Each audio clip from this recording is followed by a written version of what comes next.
प्रणाम, नमस्कार।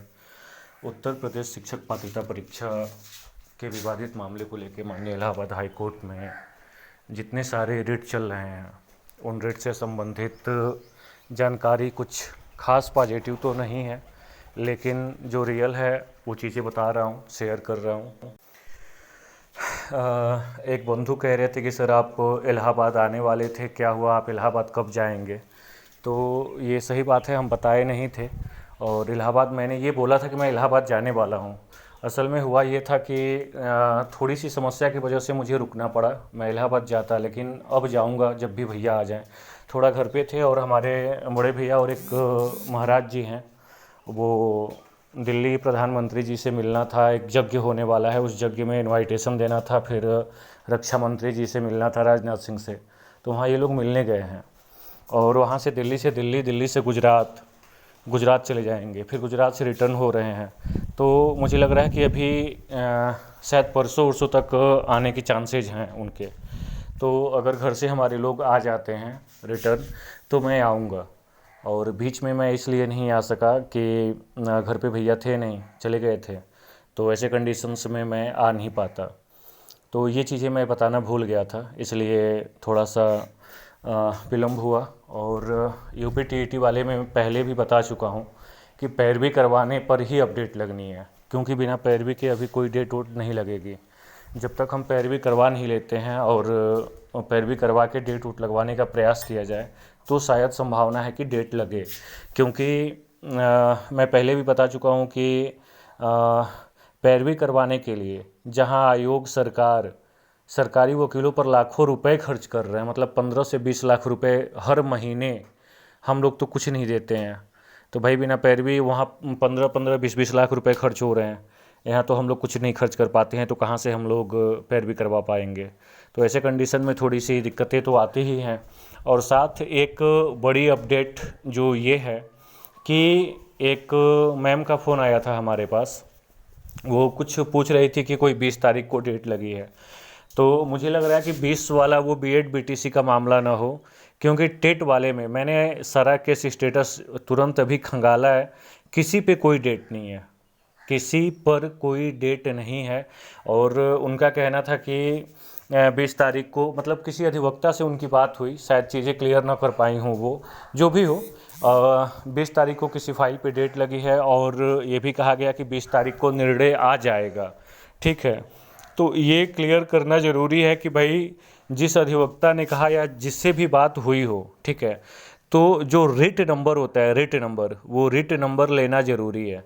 कम से कम आप वो रिट नंबर ले लीजिए। जितने रिट तक मैं जानता हूँ उस पर किसी पे कोई अभी डेट नहीं लगी है।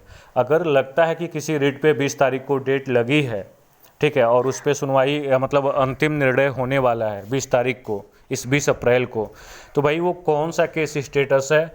और प्लीज़ मैं अपील भी करूंगा कि अगर बाई द वे हो सकता है कि 225 फाइल पड़ी हुई हैं, उनमें से कोई ऐसी कोई एक फाइल हो जिस फाइल पे 20 तारीख को डेट लगी भी हो और हमें न पता हो, तो कोई बड़ी बात नहीं है, क्योंकि भाई जिसकी फाइल होगी वही बता पाएगा। तो जिस जिस भी प्यारे बंधु की फाइल पे अगर कोई डेट लगी हो यूपी-टीईटी की, प्लीज़ वो शेयर ज़रूर करें, ताकि रेट नंबर शेयर कर दे, ताकि हम लोग चेक कर लें कि हाँ भाई किस स्टेटस पे 20 तारीख को डेट लग गई है। अगर अंतिम निर्णय क्या, चाहे जो निर्णय आए, कम से कम डेट तो लगे किसी फाइल पे, और फाइल टेक ऑफ हो जाए तो बहुत बड़ी बात है। ठीक है, लेकिन मुझे जहाँ तक लग रहा है कि बीएड बीटीसी वाला मामला ना हो। बीएड बीटीसी वाला अभी मैंने चेक नहीं किया है, लेकिन संभवतः हो सकता है बीएड बीटीसी वाले पे लगी हो।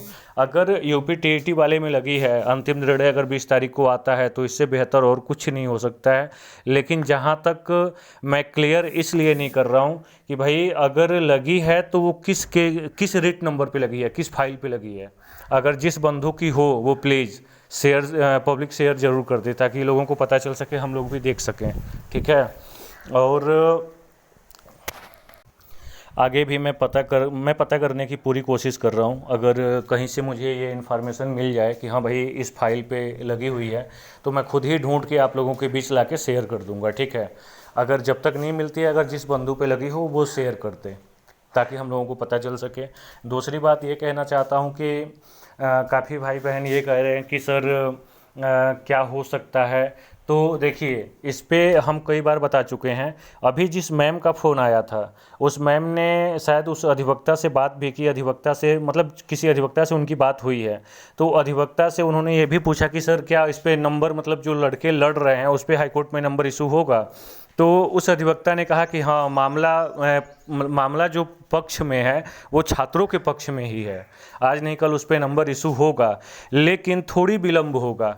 क्योंकि वो मैम मुझसे खुद अभी 1 घंटे पहले फ़ोन पे बात हो रही थी, वो मुझसे बता रही थी कि वो भी कह रहे थे कि जो जब भी फैसला आएगा वो छात्रों के पक्ष में आएगा, इसलिए रिजल्ट वितरण नहीं हो रहा है। खैर जो भी है, ये मतलब मैम के कहने के अनुसार कि मतलब जो निर्णय आना है वो निर्णय संभवतः मतलब निर्णय लड़कों के पक्ष में आएगा और इसमें विलम्ब हो सकता है। तो ये चीज़ें तो मैं पहले से ही चीज़ें रिपीट कर रहा हूँ कि कहीं ना कहीं पक्षधर हम लोगों का है। और वो ये भी बता रही थी कि वकील साहब बता रहे थे कि विलम्ब हो रहा है तो घबराइए नहीं, कहीं ना कहीं लड़कों के फेवर में आने वाला है, इसीलिए आज तक रिजल्ट रोका गया है। तो ये किसी के दिमाग में चल नहीं रहा था, ठीक है, क्योंकि जिस मैटर को लेके जो जितना ज़्यादा भागता है ना वही पकड़ पाता है। हम हाई कोर्ट से लेके आयोग तक जब दौड़े और चीज़ें जब रीड किए तो हमको पता चला कि मतलब यही चीज़ें कि मतलब आज नहीं कल नंबर तो बढ़ना ही है, जिसके साथ रिजल्ट भी जारी होगा और इसीलिए रिजल्ट भी रोका गया है। और कहीं ना कहीं सरकार तो भाई दबा के ही रखना चाहती है कि भाई मामला जैसे तैसे है पड़ा रहे बस। और उनको भी पता है कि छात्रों के पास इतना पैसा आएगा कहाँ से कि वो लेके केस रात दिन लड़ेंगे। तो ये सब चीज़ें हैं, अगर किसी वकील साहब ने समझाया हो तो अच्छी बात है, कम से कम सबके समझ में धीरे धीरे ये चीज़ें आएंगी। कम से कम लोग एक दूसरे पे दोषारोपण करना बंद करेंगे कि फला व्यक्ति ही नहीं लड़ रहा है इसलिए केस नहीं हो पा रहा है। चीज़ें होती हैं कुछ गवर्नमेंटेड तरीके से होती हैं, तो जिसको लड़ने में थोड़ी समस्याएँ आती हैं। साथ ये भी कहना चाहूँगा कि आप लोग थोड़ा सा धैर्य बनाए रखिए। इलाहाबाद हम जाएंगे तो पैरवी करवाएंगे, और पैरवी करवाने के लिए पैसा खर्च करना पड़ता है। ऐसा नहीं है कि बस पैरवी करवा दिया जाता है, ठीक है। तो पैरवी का मतलब ही होता है पैसे खर्च करना। और कुछ समस्याओं और के वजह से मैं यहाँ से जा नहीं पाया हूँ, और जितना जल्दी हो सकता है मैं जाऊँगा, जाने की कोशिश करूँगा। और कुछ लोगों की डिमांड थी कि सर आप लाइव नहीं आ रहे हैं, तो लाइव क्यों नहीं आ रहे हैं? असल में लाइव ना आने की शिकायत सबसे ज़्यादा है। काफ़ी लोगों का मैसेज आ रहा है व्हाट्सएप पे कि सर आप लाइव नहीं आ रहे हैं, लाइव नहीं आ रहे हैं। देखिए, लाइव ना आने का सबसे बड़ा रीज़न क्या है ना कि लाइव कुछ न्यूज़ अपडेट होता है ना तो आदमी लाइव आता है, चीज़ें बताता है, चीज़ों को समझाता है। अब फिलहाल कोई डेट ही नहीं मिल रहा तो लाइव आके करूँगा क्या? लाइव आऊँगा, फर्जी बातें करेंगे। तो अब उसमें भी कुछ लोग कह रहे हैं कि कुछ बहनें कह रही हैं कि नहीं सर आप लाइव आया करिए, कम से कम उस पर चर्चा ही रेगुलर हुआ करे तो भी सही है। तो ठीक है, अगर हम कोशिश करेंगे, सब मतलब मज़ा नहीं आता लाइव आने में, इसलिए हम लाइव नहीं आते हैं।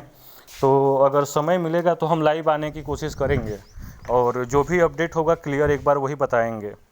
फर्जी कुछ बताने का कोई मतलब रहेगा नहीं। और लास्ट तक वेट करिएगा, जब भी जैसा मिलेगा हम आप लोगों को अपडेट कर